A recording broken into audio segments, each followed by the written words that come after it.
from the show Factor 9, we have Matthew Zajac. Hello. I'm sitting there going, silly remembering, am I reading the right line? It's like he said hello. He didn't go, no, that's not me. So everything is fine. Yes, welcome to the show, Matthew. Thank you very much for having me. What strange weather we're having. Well, Scottish weather is very changeable. What is that, like, orange fiery thing in the sky? What is that? That's Katy Perry. That's Katy Perry. There we go. Yes. Sometimes she's hot, sometimes she's cold. Sometimes she comes in, sometimes she's out. And just to add to the bias, sometimes she's yes and sometimes she's no. She is, yeah, but we're not talking about the independence debate, Dan. Otherwise we have to bounce off all the sides. No, we're here to talk about your show. Matthew, in Factor 9, playing up at Summer Hall at 5 till 2 through until Sunday. Tell us about the show. Well, Factor 9 is perhaps the angriest play I've ever been in 32 years as an actor, and it's very justified anger, I have to say. This is a play about the fact that tens of thousands of haemophiliacs and many thousands of others around the world were given contaminated blood products when they required transfusions in the late 70s and early to mid 1980s. And these people contracted HIV, hepatitis C, CJD. Around half of those who were infected at that time have since died. People are continuing to die on a weekly basis. And the play is about two Scottish survivors of this massive medical disaster. Robert Mackey and Bruce Norval. I play Bruce in the show. Stuart Porter plays Robert Mackey. And these two men have fought against these terrible diseases that they've been infected with, and have campaigned on behalf of all the other victims over decades now to try and get some kind of recognition and compensation. Now, we should point out, yes, it is a real story. It is still happening, still has a huge impact on people's life, but these are composite characters. They're not two specific people. They are two specific people. Right. Bruce Norval and Robert Mackey. Stuart and I play other characters in the play as well.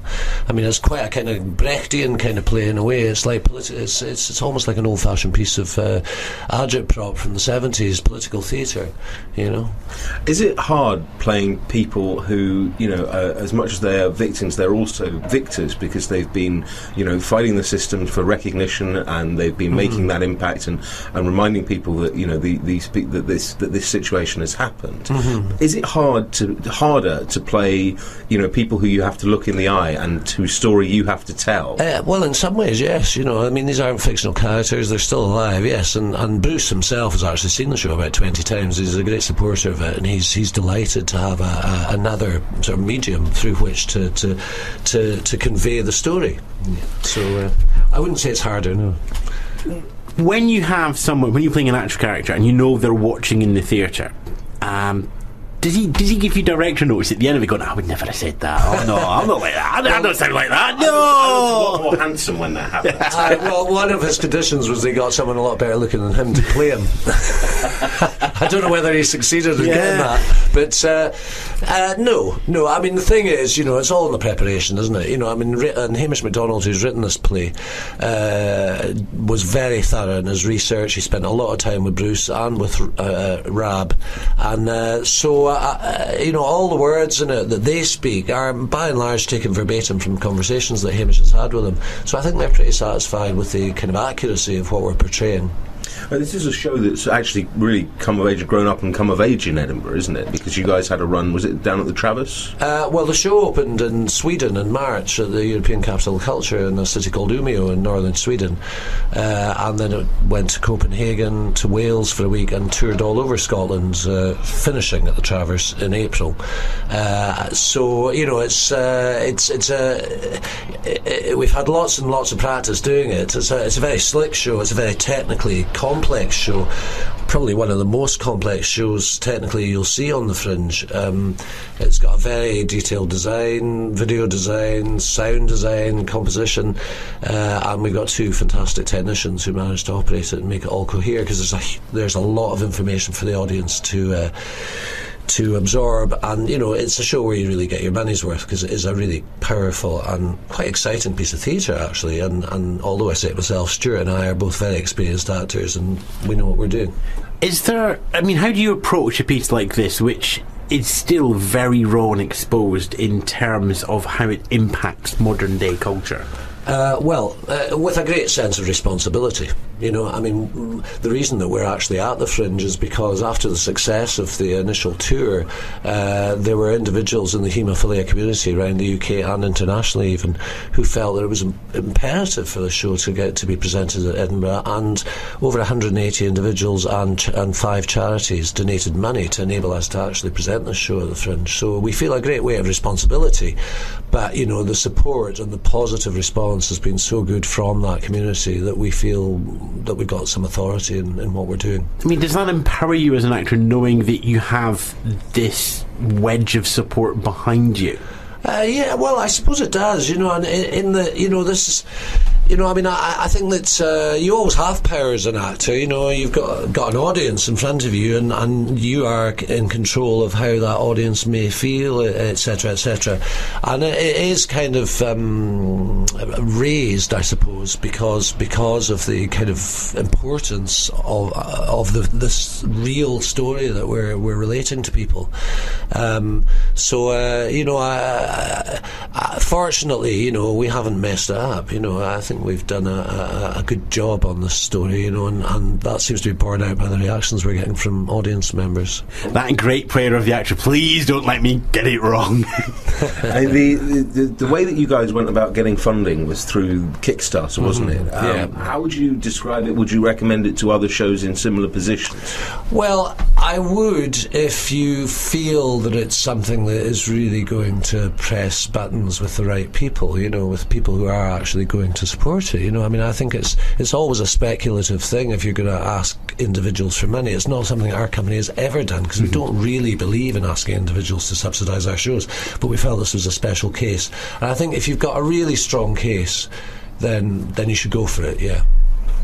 I mean, for those of the people who don't know what Kickstarter is, essentially you put up on the website, said, if we raise X amount of money, we will do this. Now, for some people, it's like, I will build 100 cases for an iPhone. For people like yourself and for many in the arts, it's, if we raise X amount of money, we will put on a show. Yes. And it involves pre-selling the show, as it were, without knowing if the show is actually going to go ahead or not. And again, this is how you get the support. And how much was the target on? Well, our target on Kickstarter was £16,000, and with Kickstarter, if you don't reach your target, you get nothing. Nothing. You know. Yeah. And for us, that's fine, because that for us was a realistic amount of money in terms of what we needed to actually present the show at the professional level that we normally present our shows at the Edinburgh Fringe. Unfortunately, we reached the target. How does presenting at Summerhall compare with presenting at Traverse? Well, you know, Summerhall is a much more kind of free-form kind of venue. You know, there's far more kind of experimental work on there. It's funny, you know, because obviously the Traverse is the home of new writing in Scottish theatre. So what you see at the Traverse is always something new. But I would say in some ways it's a slightly more kind of it's kind of wilder venue in a way. It's not it's not purpose built. So you've got all these kind of really quite unusual spaces that shows are going on in, and it, you know, and that lends a kind of sort of openness to the whole feeling of the place. You know, the Traverse is a more professional venue, if you like, and there are aspects of organisation in Summerhall which are sometimes leave something to be desired.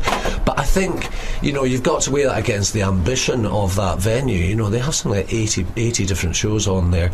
It's this huge sprawling old building with all sorts of extraordinary things going on in every nook and cranny, so in some ways it's a more kind of immediately exciting venue, and I have to say it's a lot cheaper than the Traverse. And as a consequence, I've been to a couple of shows at the Traverse, and I think the Traverse is a brilliant venue, you know, and I love the Traverse, and we always go to the Traverse when we're touring, doing our ordinary tours of Scotland.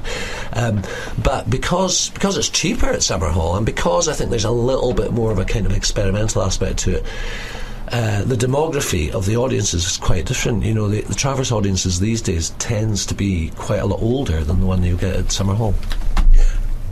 Does the Travis still justify its claim to be the home of new writing if Summerhall's getting like this? Well, I suppose it probably does, in that it has more of an emphasis on what in modern contemporary theatre parlance is text-based theatre, or even plays. Although the Traverse itself, I think, has kind of stated in recent years that they are not wedded simply to plays, to writers, which I think is a great shame, actually, not from the Traverse's point particularly, but I think there's not enough respect or money even given to develop playwriting and touring new plays in Scotland or the rest of the UK. So in a way, I think it's a pity to sort of set Summerhall and the Traverse against each other. I mean, they're complementary in a lot of ways, and Summerhall is a great sort of addition to the art scene in Edinburgh year round, never mind during the Fringe.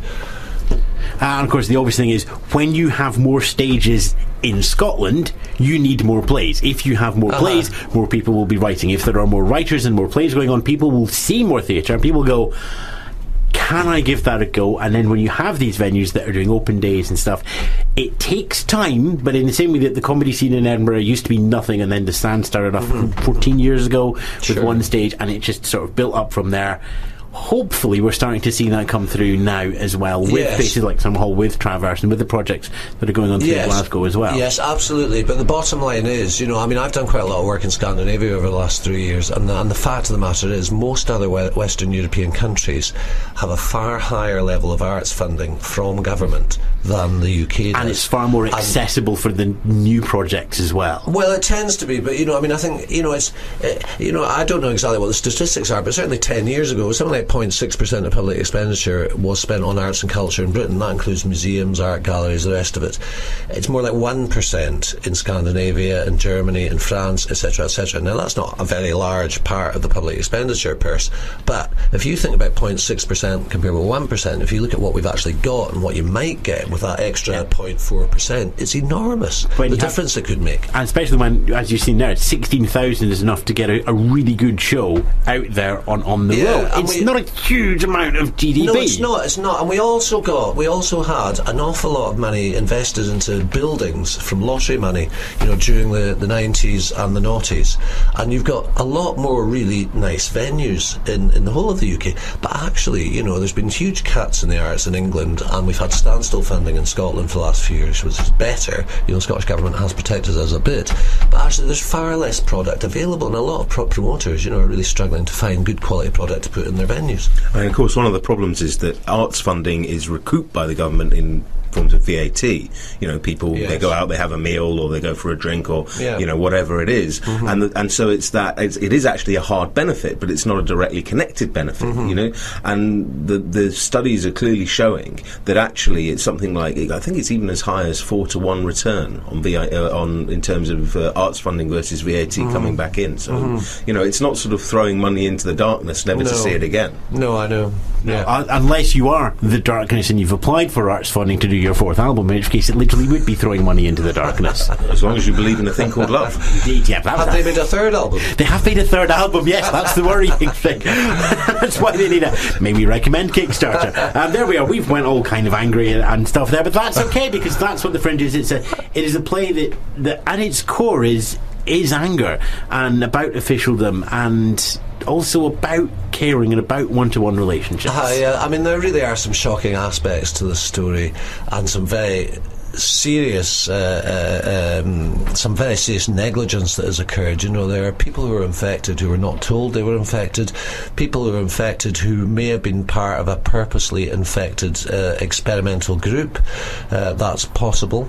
It's very hard to prove that, but there's a very strong suggestion of that, and some terrible aspects to the whole development of this, which has been shrouded in kind of secrecy in the interests of commerce, really. The pharmaceutical companies have got a lot to answer for in this whole appalling story. Indeed. It is a theatre piece that addresses many, many issues, very contentious issues, and many that continue to be discussed. It's wonderful that it is still being discussed. Thank you very much for coming down, Matthew. It's a pleasure to have you. I should say, that we got a really articulate, one of the best written reviews for Factor 9 from Edinburgh 49 earlier this year, and I'd recommend anyone to look up the review on Edinburgh 49. That was by Alan, whose wife is a haematologist, so there's a little bit of added expertise there. Indeed, yeah. The show itself, Factor 9, is playing at Summer Hall at 1:55. You're going to have to leg it at this rate. It's playing through until Sunday. Matthew from Dogstar Theatre, thank you very much for coming into the studio. You wanted to be out by 12:30. You've succeeded. I have, 20 seconds to spare. There we go.